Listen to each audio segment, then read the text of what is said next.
This is Joanne B, and today I'm here for the My Favorite Things Creative Chat. This month we're talking about our desks. I have to say this is something I struggle with because, let's face it, I'm a messy stamper. I like to mix and match a lot of supplies, and I end up with a lot of clutter all over the place. I don't have a fancy desk. I have a plastic 6-foot folding banquet table, but for me that works just fine, and I'm able to fit a ton of stuff on top.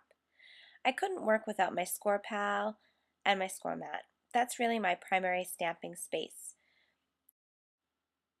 Right beside that, you'll see my Fiskars paper trimmer, which I got upon a recommendation from Jennifer McGuire, and I love it. Straight cuts every time.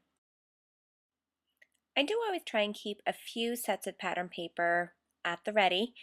You'll see right now I've got a few sets picked out that I really am enjoying using. I've got a couple from Crate Paper and this really pretty Echo Park paper, this new Love Me from My Mind's Eye, and finally Sidewalks from October Afternoon.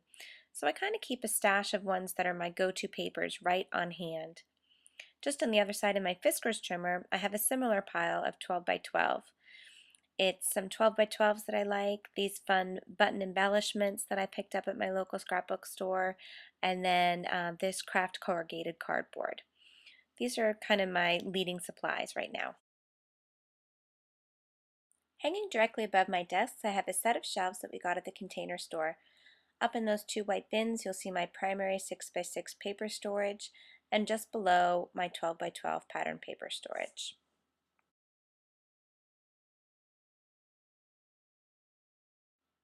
The right-hand side of my desk holds my Vagabond, all my Dynamics dies on my Clip It Up, and then that little box is an inbox of stamps that I've purchased that I can't wait to play with. The next item I'm going to share with you is a gift from my sweet friend Alma that I completely adore. It's available at Michael's, and it's called the Desktop Carousel. And in that I have all my essentials like my remote control for when I want to stamp and watch television, my glitzy glitters from the cat's pajamas, various scissors, water brushes, liquid adhesive, anything that I might need. All my go-to tools are right there. And I especially love these Maya Road buttons that I always have to have a box full on hand. My rule of thumb is to really keep everything where I can reach it while I'm sitting and working. This first shelf right above me gets a lot of use. It's where I keep my go-to items like my buttons in this button jar from Walmart, my score tape, and my Jody boosters. Thanks so much for visiting me today. Please join me at stampedbyhand.blogspot.com.